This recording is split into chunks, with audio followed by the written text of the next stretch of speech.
बेटा इससे पहले वाले वीडियो में आपको याद होगा हमने एक सवाल करा था एसिटिक एसिड और इथाइल अल्कोहल का। उसमें एसिटिक एसिड और इथाइल अल्कोहल का वेट दिया हुआ था और पूछा था कि एसिटिक एसिड का मोल फ्रैक्शन क्या होगा, और उस सवाल का आंसर आया था 0.8। ठीक है, मान लो सपोज आपको इस तरह से सवाल दिया जाए कि एसिटिक एसिड का मोल फ्रैक्शन 0.8 है और आपसे इथाइल अल्कोहल का मोल फ्रैक्शन पूछे, मतलब एक कंपोनेंट का मोल फ्रैक्शन आपको दे दिया जाए और दूसरे कंपोनेंट का मोल फ्रैक्शन आपसे पूछे, तो उसके लिए आपको ये करना है। देखो बहुत आसान है, करना कुछ नहीं बेटा, एक बात याद रखना, जितने भी कंपोनेंट होते हैं सॉल्यूशन के भीतर, उन सारे कंपोनेंट्स का जो टोटल मोल फ्रैक्शन होता है वो 1 होता है। अभी हमारे पास दो कंपोनेंट है, एसिटिक एसिड और इथाइल अल्कोहल, तो मैं ऐसा लिख सकता हूं X acetic acid plus X ethyl alcohol equal to 1। मतलब एसिटिक एसिड और इथाइल अल्कोहल दोनों का जो टोटल मोल फ्रैक्शन होगा, कुल मोल प्रभाज, वो 1 होगा। अच्छा अभी तो यहाँ पे 2 है, 2 से ज्यादा भी होते तो भी टोटल कितना आता, 1। ठीक, अब एसिटिक एसिड का हमारे को दिया हुआ है 0.8, तो यहाँ पे लिख लेते हैं 0.8 plus X ethyl alcohol equal to 1। इसको ले लेने दो, X इथाइल अल्कोहल, ये 1, आप जब 0.8 को इधर लेके जाओगे तो ये 1 माइनस 0.8 हो जाएगा। सोल्व करोगे तो क्या आएगा बेटा, 0.2। ये आ गया हमारा इथाइल अल्कोहल का मोल प्रभाज। ठीक है, इसी टाइप का एक और सवाल देखो, मैंने यहाँ पे लिख रखा है इधर। सवाल क्या है, इफ मोल फ्रैक्शन ऑफ ए, मतलब कोई कंपोनेंट है ए जिसका मोल फ्रैक्शन कितना दिया हुआ है 0.4, then mole fraction of B will be, मतलब एक अवयव ए का मोल प्रभाज 0.4 है, तो बी का मोल प्रभाज क्या होगा वो आपसे पूछ रहा है। ठीक है, हम लिख सकते हैं गिवन, उसने क्या दिया है एक्स ए, मतलब ए का मोल प्रभाज दे दिया ना, तो X A equal to 0.4 and पूछ क्या रहा है वो एक्स बी क्या होगा। ठीक है, जैसा कि मैंने अभी आपको बताया था कि विलयन में जितने भी अवयव होते हैं उनका कुल मोल प्रभाज x होता है। अभी हमारे पास कितने अवयव है, 2, एक तो एक्स ए, ये एक्स ए और एक एक्स बी, तो हम लिख सकते हैं X A plus X B equal to 1। अभी एक्स ए दे रखा है 0.4 प्लस एक्स बी ऐसा का ऐसे, और ये 1 भी ऐसा का ऐसे, एक्स बी निकालना है तो एक्स बी इक्वल टू 1, जब आप 0.4 को बराबर के उधर ले जाओगे तो ये माइनस 0.4 हो जाएगा। फाइनली एक्स बी कितना आएगा 0.6, ये हमारा आंसर आ गया। अच्छा पता कैसे करें कि ये सही है, बहुत आसान है, जैसा कि अभी हमने लिखा था X A plus X B equal to 1 होता है। एक्स ए कितना दिया 0.4, एक्स बी हमने कितना निकाला 0.6 बराबर 1, इन दोनों को आप जोड़ोगे तो ये बराबर, मतलब दोनों तरफ यदि बराबर आ रहा है मतलब हमारा आंसर सही है। ठीक है बेटा, इसके बाद अपन कुछ और चीजें देखते हैं। अच्छा बेटा कुछ और चीजें अपन समझ लेते हैं जो कि एनसीईआरटी में दी हुई है। ठीक है, जैसे यहाँ पे मैंने लिखा है मास परसेंटेज और ब्रैकेट में लिखा है वेट बाय वेट, या आप ऐसा बोल सकते हो वेट बटा वेट। ठीक है, मास परसेंटेज क्या होता है, बहुत आसान है, देखो मास परसेंटेज इक्वल टू, ऐसा भी लिख सकते हैं अपन, मास अपॉन टोटल मास, और चूंकि परसेंट है तो यहाँ पे 100 का आप मल्टीप्लाई कर दो। ठीक है, अब आपको ये समझ में नहीं आ रहा होगा कि ये मास क्या है और ये टोटल मास क्या है। देखो बहुत आसान है।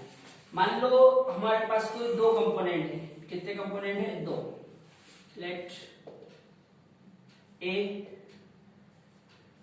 Is a one component and B is another component। ठीक है, A is a one component और B is another component। मतलब हमने हमारी मर्जी से क्या करा, दो कंपोनेंट मान लिए। अच्छा हिंदी वालों को बता दूं, ये जो कंपोनेंट है ना, इसको हिंदी में बोलते हैं अवयव। क्या बोलते हैं? अवयव। हमारे पास एक तो A अवयव है और एक B अवयव है। अभी मान लो अपने को इन दोनों का परसेंटेज अलग अलग निकालना है, तो हम कैसे निकालेंगे? देखो इधर, जैसे फॉर एग्जांपल हमको ए का परसेंटेज निकालना, तो हम लिखेंगे mass percentage of A equal to, जिसका परसेंटेज निकालना है उसका मास रखेंगे ऊपर और नीचे टोटल मास। तो हम किसका परसेंटेज निकाल रहे हैं? ए का। मास परसेंटेज ऑफ ए, तो ऊपर लिखेंगे मास of A upon total mass. अब टोटल मास में क्या आ जाएगा? ए का और बी का, दोनों का।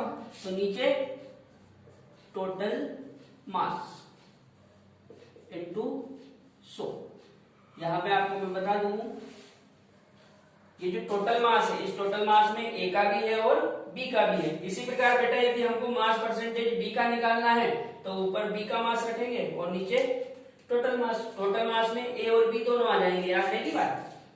यहां पे देखो मैं कर देता हूं इसको मास ऑफ ए, मास ऑफ ए अपान, ये टोटल मास में दोनों का आ जाएगा, mass of A plus mass of B into 100। इसी प्रकार हम बी का निकाल सकते हैं। यदि बी का मास परसेंटेज निकालना है तो ऊपर बी का मास रखेंगे और नीचे टोटल मास। टोटल में ए और बी दोनों का ले लेंगे। ठीक है बेटा, मास मतलब वेट। अच्छा इस तरफ देखो, यहां पे मैंने लिख रखा है वॉल्यूम परसेंटेज, जिसके ब्रैकेट में लिखा है V बाय V, मतलब वॉल्यूम बटा वॉल्यूम। यदि हम इसको देखें तो ये भी बहुत आसान है। देखो इधर वॉल्यूम परसेंटेज इक्वल टू हम लिख सकते हैं वॉल्यूम अपॉन टोटल वॉल्यूम। और चूंकि ये परसेंटेज है इसलिए क्या करो, इसमें 100 का मल्टीप्लाई कर दो। ठीक है, अब फिर वही चीज कि ये वॉल्यूम किसका और ये किसका है। तो जैसा कि मैंने पीछे आपको मास परसेंटेज बताया, वैसे ही वॉल्यूम परसेंट है। जिसका वॉल्यूम परसेंट आप निकाल रहे हो उसका वॉल्यूम तो ऊपर रहेगा और नीचे टोटल वॉल्यूम। मैं आपको एक एग्जांपल से समझा देता हूं। जैसे मान लो हमारे पास एक सॉल्यूशन है,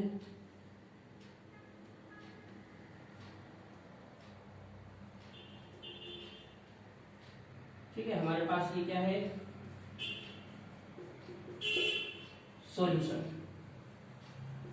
इस सॉल्यूशन में मान लो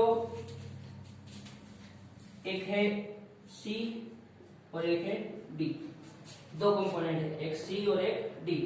मान लो आपको C का वॉल्यूम परसेंट निकालना है, तो हम क्या लिखेंगे, volume percent of C equal to, C का वॉल्यूम रखेंगे ऊपर, volume of C upon total volume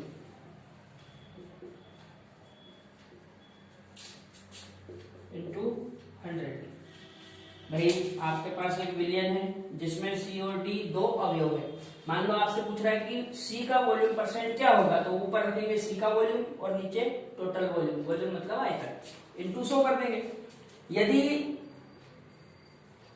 volume percent of D निकालना होता तो फिर क्या करते, यहां पे D का वॉल्यूम और नीचे total volume, volume of D upon total volume.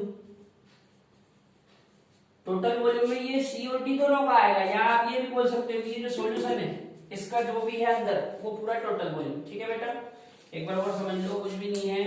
Percentage mass निकालना हो या परसेंटेज वॉल्यूम निकालना हो बहुत आसान है। जिसका परसेंटेज मास या परसेंटेज वॉल्यूम निकालना है उसका मास और वॉल्यूम ऊपर रहेगा और नीचे आपको टोटल लेना है, इनटू 100 से डिवाइड कर देना। ठीक है, इसके बाद कुछ और चीजें अपन देखते हैं।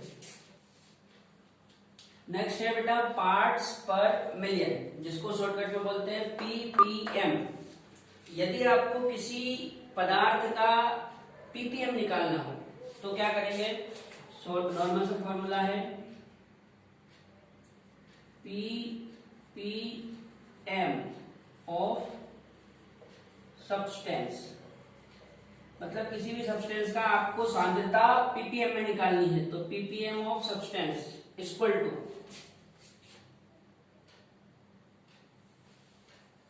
वेट अपॉन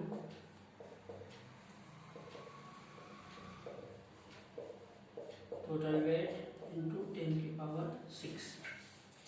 देखो बहुत आसान है बेटा, किसी सब्सटेंस की सांद्रता यदि आपको पीपीएम में निकालनी है तो जिस सब्सटेंस, अच्छा सब्सटेंस मतलब होता है पदार्थ, जिस पदार्थ का आपको पीपीएम में सांद्रता चाहिए उसका तो वेट लेंगे और नीचे लेंगे टोटल वेट इनटू मिलियन, मतलब क्या होता है 10⁶। तो 10⁶ से हम लोग मल्टीप्लाई कर देंगे, इससे क्या आ जाएगा पीपीएम पार्ट्स पर मिलियन। यहाँ पे जो सब्सटेंस है ये है पदार्थ, किसी भी पदार्थ की सांद्रता यदि आपको पीपीएम में चाहिए तो क्या करो, wait upon total weight into 10⁶। जिस पदार्थ का आप पीपीएम में सांद्रता निकाल रहे हो ये उसका वेट रहेगा और ये पूरे सॉल्यूशन का टोटल वेट रहेगा। ठीक है बेटा, आप चाहो तो इसको शॉर्टकट में ऐसा भी लिख सकते हो, ppm equal to weight upon weight plus weight into 10⁶।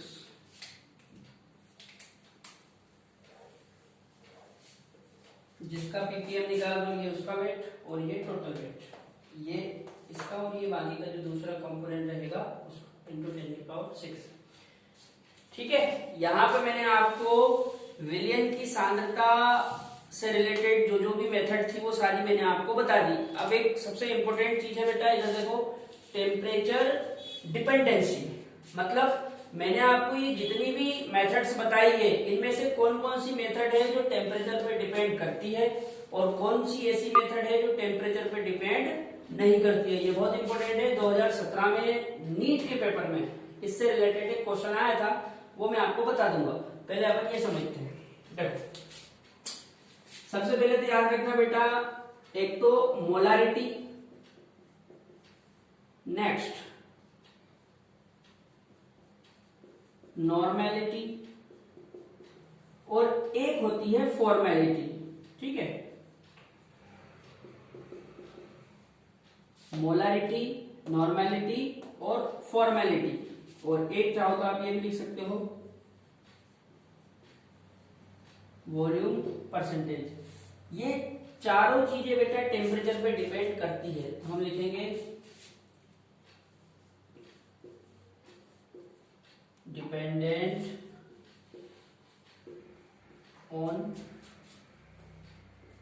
Temperature. मतलब ये चारों चीजें तापमान पर निर्भर करती है। यदि आप तापमान में परिवर्तन करोगे, ये टी मतलब तापमान है, यदि आप तापमान में परिवर्तन करोगे तो ये चीजें भी परिवर्तित होगी। ठीक है, अच्छा अगला नोट लगा के लिख देता हूं, मोलारिटी, नॉर्मेलिटी, फॉर्मेलिटी और वॉल्यूम परसेंट ये तो तापमान पर निर्भर करेंगे, लेकिन मोलालिटी, मोल फ्रैक्शन,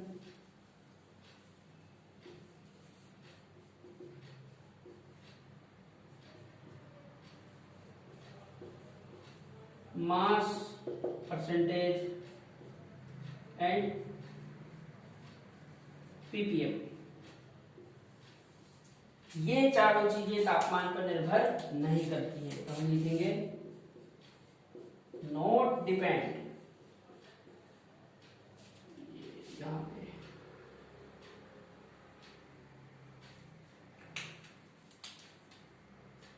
डिपेंडेंट, ठीक है, यहाँ पे नॉट डिपेंडेंट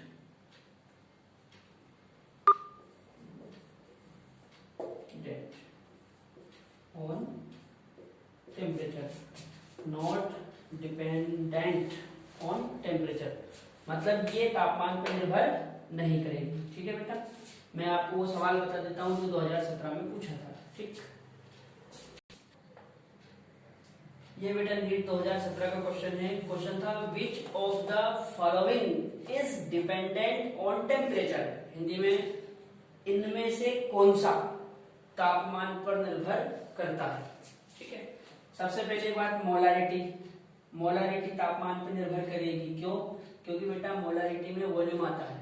जब हम मोलारिटी की डेफिनेशन देखते हैं तो उसमें डेफिनेशन में वॉल्यूम की चर्चा होती है और इसका जो फॉर्मूला है उसमें भी वॉल्यूम आता है, और जहां पर भी वॉल्यूम आएगा वो चीज तापमान पर निर्भर करेगी। और मैंने आपको वो पॉइंट भी लिखवा दिए जिनमें मोलारिटी, नॉर्मेलिटी, फॉर्मेलिटी और वॉल्यूम परसेंट तापमान पर निर्भर करते हैं, इसलिए ये तापमान पर निर्भर करेगा।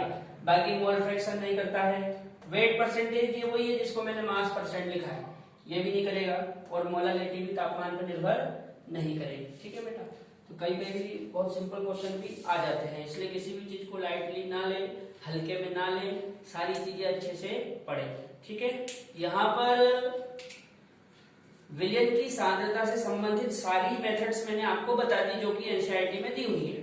अब अगले वीडियो में बेटा हम लोग विलयन से संबंधित नियम पढ़ेंगे, सॉल्यूशन से रिलेटेड कुछ लॉ वगैरह होते हैं जैसे हेनरी का लॉ, राउल्ट्स लॉ, इस तरह से चीजें हम नेक्स्ट वीडियो में देखेंगे। ठीक है।